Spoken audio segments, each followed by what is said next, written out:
Welcome to Wisdom from the Aerial View, the podcast for those who wish to learn how to crush their anxiety and find meaning and purpose in their lives. Good afternoon, good morning, good day. Dr. Mark Klein, how are you today? Good to see you, Enid. I'm great. I hope you are as well. You look wonderful. I am. Thank you so much. I want to start a little story to tell you that last night I had a wonderful opportunity to go to a concert here in D.C. at a very fascinating place. It's a very old synagogue. It's called Sixth and I. And I went to see a wonderful violinist. But that's not why I wanted to tell you this story. The story was that when we went into the synagogue, we were frisked up and down. We had to show our bags. It was as though they were wondering if we were all bombers and whatever. And the vast majority of those who went to the concert, of course, were older people. And I got to thinking, is this the way it's going to be? Is this what we're living like in America today, that we have to be worried when we go into a house of worship, even though we're not there to worship, we are there to see a concert? And then that led me to the discussion that you wanted to have today about history repeating itself. And so I've been doing a little bit of research, and I found something from the University of Notre Dame. And I wanted to read it as a beginning to this conversation today. It's from a professor. He wrote, "I've always been a strong believer that history repeats itself. Hitler's failed invasion of Russia in 1941 mirrors Napoleon's blunder in 1812. Massive amounts of consumer debt helped lead the Great Depression, and within 80 years of the Great Recession followed a similar path. Sure, there are coincidences, but I believe the underlying cause of why we see so many déjà vu events is because humans at their core share values and tendencies that don't change with the times. One of which is the desire to see change and revolt when they believe something is fundamentally wrong with society." So you wanted to talk about history repeating itself. So let's. A, why did you want to talk about it? And B, let's talk about it. Well, that was a great introduction, by the way, because the guy is correct that history repeats itself. And his conclusion, I don't completely, he's got part of it right, but I don't think he's got the essence of it, in my opinion. And the reason I wanted to talk about it, because it is so relevant, not only for our age and where we are right now, this period of time, but really for every period of time, because it allows people to see things in a way that is less anxiety provoking, less stressful, less depressing, less pessimistic, or maybe even, for some might interpret it as more pessimistic, because you go, "Oh my God, the same, we know what's happened before, it's going to happen again." So let's talk about this a little bit. So the anecdotes, the examples he gave of the Russian invasion by Napoleon and by Nazi Germany, by Hitler, are of course correct. But they're two very, very small snapshots in time that just give you an inkling that maybe something is going on. So it's not just that history repeats itself. It's that everything about human life repeats itself. So this is a very aerial view perspective. And that's why I wanted to talk about it, because it is a perfect example of what the aerial view how it informs us in a way we can interpret our lives in the street view in which we live differently. And also to give us individual hope and diminished stress and purpose. So, I've covered just a lot in the last sentence, so let me elaborate. Each of us pretty much goes through the same thing as our forebears, as our parents, our grandparents, great-grandparents. The set changes, right? So we have, high-tech equipment. They had horses, 100 years ago, 200 years ago, we have cars and planes and so on. So modes of transportation change, technology absolutely changes.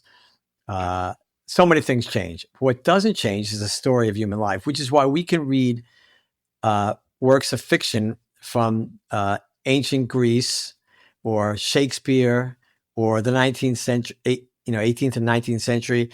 And these novels, these stories still are interesting to people because they're the same stories that we're seeing ourselves, right? So when people read like Jane Austen, they know people who are like those characters, right? Sure. They can relate to those characters because it's all the same story. And the same thing happens with societies. So those examples you gave of war, certainly, but societies rise and fall. I have a good friend who's a historian, I wrote a book recently in the last couple of years about how comparing our situation and Rome.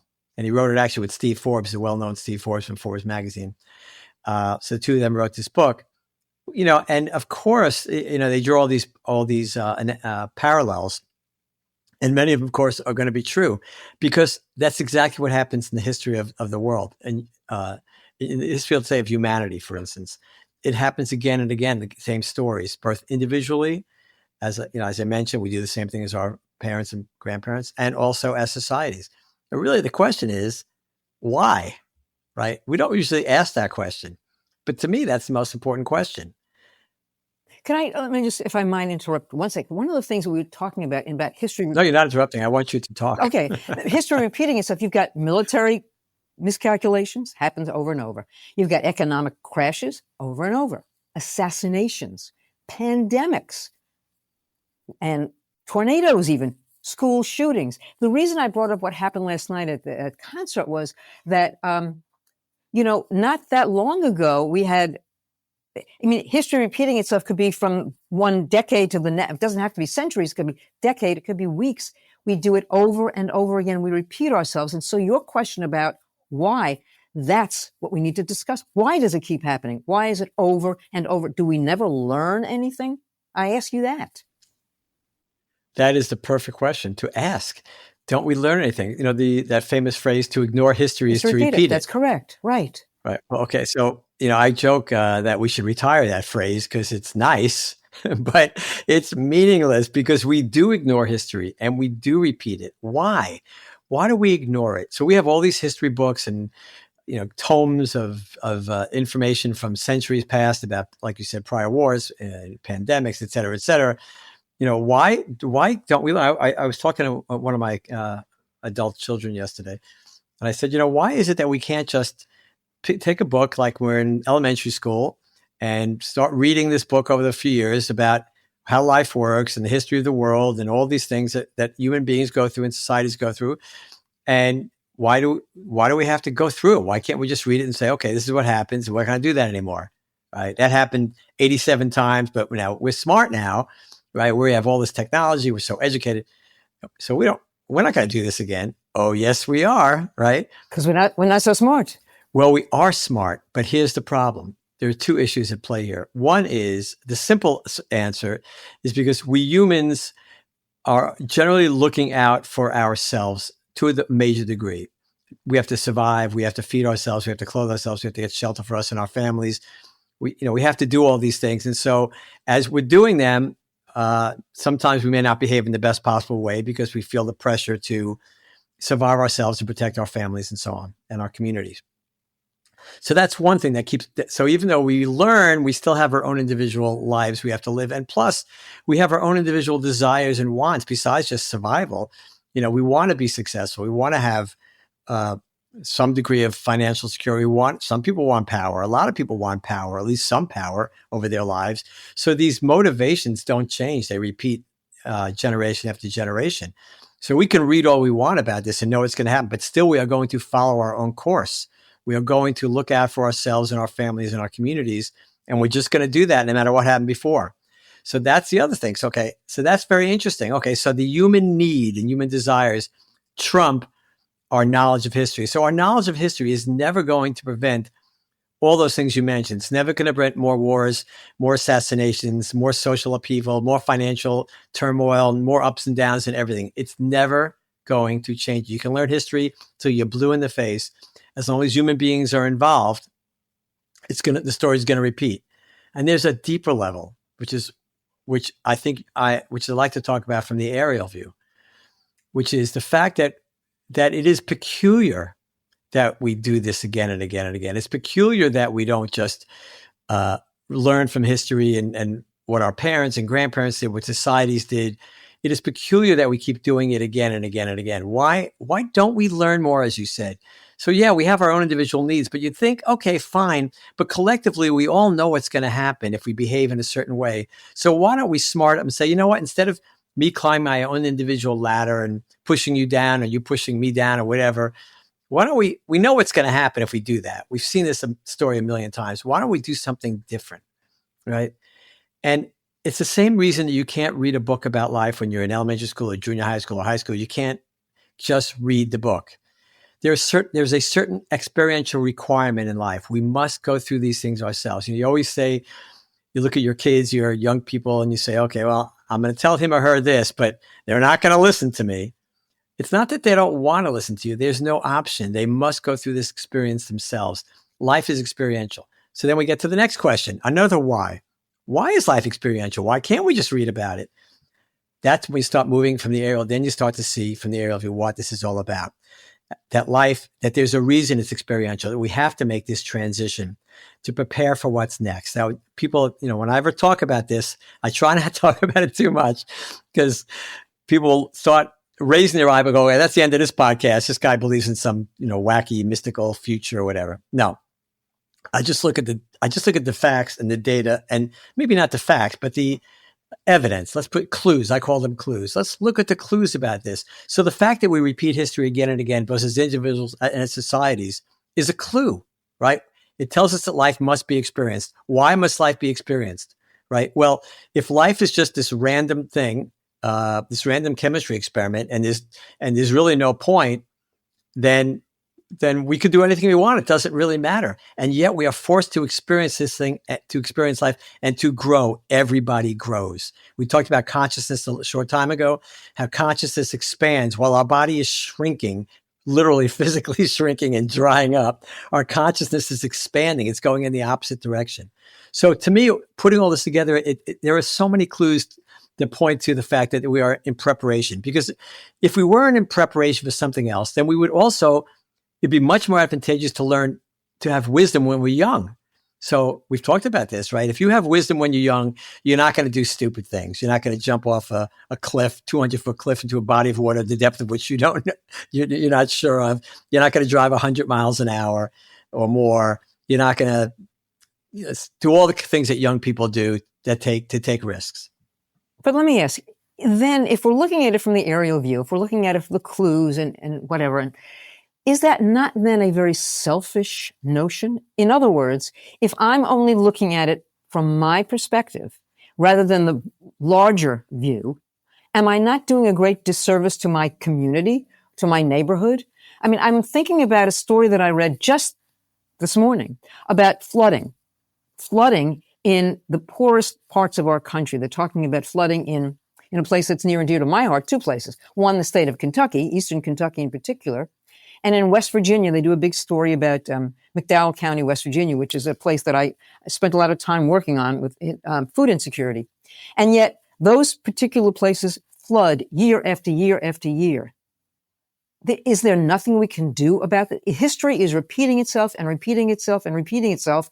And you have people who are being totally selfish about this and not doing something to fix the problem. So how do we turn the camera around and say, okay, not help? How do we help so that history does not continue to repeat itself in those areas that are just poverty-stricken? What do we do about that? Okay, well, just before we get into that specific question, you bring up the point of why are we, doesn't it sound selfish from the perspective we're talking about? Well, yes. Because it's just, it sounds that way, but it turns out to be the opposite. Because as you are making this, in order to prepare, which is, I believe life is preparation. I think, again, just to reiterate, the reason is because we're stupid when we're young and we're smarter when we're old. And that's exactly backwards if longevity is the goal. Right? If the idea is to live as long as possible, it is completely backwards. We should be way smarter when we're young and dumber when we're old. And people say, well, that's just not the way it works. But remember, this is only one of a zillion universes. It could be different, right? We learned, from quantum physics, it could be different. The world doesn't have to be this way. And there are probably other worlds that are different. But in our world, humans are stupid when we're young and smart when we're old. Exactly the opposite of what is most advantageous for an individual to survive. Right. You are much better off being smart when you're young. By the time you're older, okay, you lose 5 years or something, you do something stupid. It's not a big deal. Do something stupid when you're 15, then that's a big deal. You've lost all that future. So that's another clue that tells us that life must be preparation, because that's why do we learn till the very end? Why do we continue to get smarter and learn more right to the very end, either until we get to be until we die or get dementia or some other problem like that. But generally speaking, we are learning the whole way. It's completely backwards from what makes sense from a survival of a species, survival of the individual, the survival of the fittest. The fittest are the people that are smartest when they're young, right? They're not going to do as many stupid things. So it's backwards. Another clue that life is truly preparation because we're learning right through the end. What are we preparing for? For whatever comes next, which we've talked about, I have no idea. I do think it's going to be something that involves responsibility and utilizing all that we've learned. But in the meantime, during this transition, we are making this evolution from selfish to selfless, to turn that camera around, just what you're talking about. And we've also talked many times about the fact, I was talking to my son about this, what makes you the happiest in life? And it turns out, as you know better than anybody, what makes you happiest in life, we talked about this 100 times, is doing things for other people. When you do something for somebody else and their situation improves, you feel great.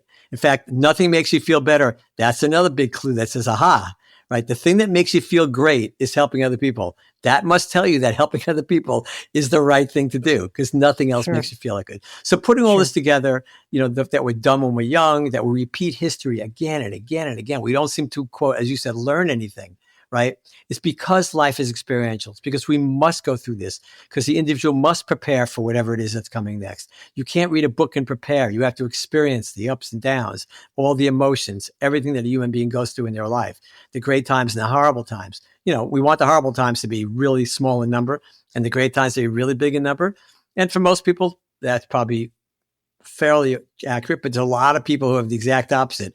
Their life is just miserable from most of their life. Even they will have some upsides, good times, but still they suffer more than other people. Why that is, I have no idea. Nobody's ever explained that. I'm not sure if there's an explanation. But anyway, so the point is about history. We repeat history because we have no choice to repeat history. It's part of the human, which is why I agree with this professor. It's part of our human, not just our nature, but why we're here. It's part of our purpose. We must experience life to prepare for whatever's coming. And there's no getting around that, which is why we're going to repeat the same things our parents did and our grandparents did and human beings from centuries past. It's why we can read Hamlet and relate to it, or any other Shakespeare play and relate to it, or Jane Austen and relate to it, or go back to, the Iliad and the Odyssey. We can relate to these challenges and trials. So because there's a commonality. We can read stories from the dawn of man. It will be the same story. The story never changes. Only the set changes. So we can study history till we're blue in the face. It's not going to change what we do as individuals, by and large. And we can we can soften the edges somewhat, and we probably do. We are actually less violent now than we were 1,000 years ago. Probably, yeah. So that's a good thing. But we're still violent. We still do terrible things to one another. So, but anyway, that's the long and short of it. That's why we repeat history, because we have no choice. We don't have the option not to. But that's individuals. So what happens? Let's talk about the collective. So, but if we know that, and if it is distressing, what do we do to change it? How do we change it? Or can we change it? Yeah, well, this is a very fair question. If I didn't think we could change it, I wouldn't be writing books and doing this podcast with my lovely friend Enid, and we wouldn't be doing these things because we don't need to hear ourselves talk. We're trying to, in some way, move that needle just a little bit to say you're here to help other people. You have a purpose in this life. That's what it is. Treat people kindly, with respect, help as many people as you can, all that. So yeah, do I think we can change it? Well, I'll tell you that I'll tell you this very honestly. I'm a very optimistic person. I do believe we can change it, but but I'm also not a moron, and I do understand that for the last 200,000 years or so, this is what's been going on again and again and again. So what makes me think that I or you and me together, or a whole group of people, can really change this, right?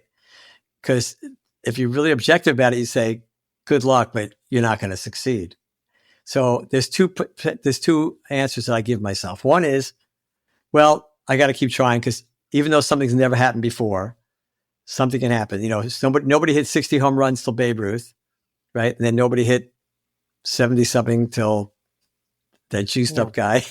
A lot more, or so whatever. Or Alex Ovechkin steroids. Or Alex Ovechkin just scored this 900 goals. Yes, he did. Right. Yes, he did. So things do happen for a first time. So that's why. That's the optimist in me, and say, okay, maybe it didn't happen before, but it doesn't mean we can't happen. Or the other side is, well, whoever's running the show, if you believe in a deity or whatever, they're saying, well, no, sorry, we appreciate the effort, but everybody's got to go through this. There's no shortcuts. Sorry. So give it your best shot, but it's not going to change. So I struggle with those two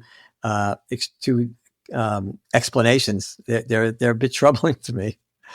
Yeah. And I've become actually, ironically, somewhat more optimistic because I think just in my little universe, I see people trying to make a difference. I see people who are trying to feed people who would otherwise go hungry.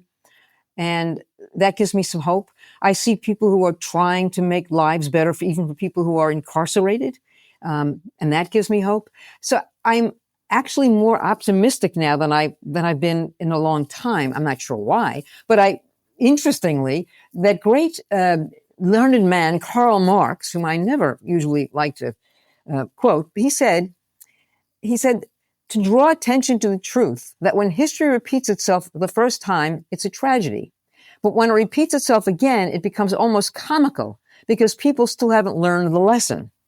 And it's true. I mean, we have to learn the lesson, but we have to do it singularly. We have to realize I can make a difference. And maybe in so doing, I can affect other people. And even if I bring one more person along with me on this ride of kindness, then maybe that is my purpose. And maybe that's what I'm preparing for, maybe preparing the next generation for. I keep going back to a conversation you and I had not that long ago about the happiness study that they conducted at Cornell. And I kept thinking about that, that this professor gave these students some money to go out and do something. And I thought, well, it shouldn't be about money. But then I got to thinking, why not? If whatever the impetus is to make people understand that they can be kinder to other people and in so doing be kind to themselves and bring joy and happiness, then why not? And so I go back to that study and say, maybe we should replicate that study. Let's talk to younger people about trying to make them understand their role in their society. Look, I don't know. Maybe I'm no, it's a Pollyanna, lovely but thought. today I feel like that's why Pollyanna. we're doing this. No, but I get accused of that all the time, right? Because I do believe that even though it's never worked before, it could work this time. So, the only place I would differ with, not the only, I differ with Karl Marx on a lot of things. Karl Marx is a smart guy. Yes, right. Absolutely, there's a lot of brilliant people that went down the absolute wrong road, right? That's right. There's so many of them. We see them today, right? Plenty of smart people who are getting it completely wrong. So I think, yes, as we said, nothing makes you happier than helping other people. That is the greatest source of joy. Once you do it once, it becomes addicting, which is what you spent your life doing. And I've tried, right? Because I know how great it feels. I know how wonderful it feels. So I was having lunch with a former colleague of mine. We were residents together, back at the turn of the first 19th century. But and we were talking about, we just told each other a couple of anecdotes where patients had contacted us, out of nowhere and said, by the way, I just have to tell you, you don't remember me, but you did this and you changed my life. And, so you hear one story like that and you go, well, the whole thing's worth it, right? And if you're lucky enough to hear it more than once, that's even better. So we know that helping other people is the greatest source of joy. And that's why that's how we know that's our purpose. That's it. Nothing makes you happier than that. That's telling you something. That's why you're here. That's what you're supposed to do. So Karl Marx is saying, the first time we get it wrong, okay, shame on me, right? Right. First time is shame on you. The second time is shame on me, right? Like I'm not learning anything. Okay, but Karl, generation after generation, that doesn't transfer. The knowledge doesn't transfer because each human has to go through this evolution by themselves. But we can redirect them. So, for instance, anti-Semitism back on the rise in this country. Who would have thought it, right? So, but the answer to who would have thought it is everybody should have thought it. Because what makes us think America is unique in the history of the world? So, anti-Semitism has been around for thousands of years, and yet you see the same conspiracy theories, the same idiotic, insulting conspiracy theories, and degradation of a class of people. It's always wrong. This time we're talking about anti-Semitism, but it could be any group, right? We've seen it, Jews have had it for the longest time because they've been around the longest time, but they're certainly not unique in the fact that as a persecuted group. And it's always the same thing. It's the scapegoating. It's the jealousy. It's the same thing again. So what I would say to those people is to say, okay, pay attention. Why are you here? You're not here for power or money, to put people down, to hurt people, to create violence. You're here to help as many people as you can. You've got it 180 degrees backwards. Love the person you think you hate. Meet people. When you meet people who are of a different religion, different culture, different ethnicity, and you get to know them, you go, oh, I like this person, right? He or she's pretty good. In fact, we have a lot in common, right? We eat different foods, or we read a different book in terms of our worship or whatever. But by and large, we kind of looking for the same things in life. And most people are good. And when you see something like anti-Semitism rear its head again, history repeating itself, it's always the same reasons. It's the same human story at play. It's the same weakness. It's the same jealousy. It's the same search for power. The ability to, if you can put your foot on the neck of somebody, you automatically feel better, more powerful. But that's a losing proposition. That will never grant you happiness, individually or certainly society, but even individually. You're making a big mistake, because you will end up at the end of your life unfulfilled, unhappy, and have wasted the time that you were given. Yeah, and that's why I started this podcast with telling about the story that last night when I went to that synagogue, not to pray, but to listen to music. And having been searched and sitting in the sanctuary before the concert began, I sat there and I thought to myself, this should be a safe space. This should be a place where people come together, not in this instance, not necessarily to worship, but to listen, to enjoy music. And yet we were stopped at the door because we were not in a place that is now deemed safe. We were in a place that is now deemed unsafe. And how sad is that our houses of worship have become unsafe places? It just made me very sad. It was just, the music brought me up, but it was a very sad night. You mentioned the old adage that those who cannot remember the past are condemned to repeat it. And I read something that said, they were talking about that very adage, and they said, sure, it's a little dramatic, and you wouldn't be blamed for letting loose a loud sigh and eye roll if someone said it to you in a preachy way. But the man who wrote these words had a good point. Continuity is necessary to progress, or in normal people words, we must remember stuff from our past in order to do better in the future. And I think that's true. That's why this conversation about history repeating itself is important, because we need to do better. I'll leave you with the final words. Yeah, so I look at that statement, I go, that's nice, but it's wrong. Why is that wrong? It's just wrong, because look at the history of mankind, humankind. It's clearly not true.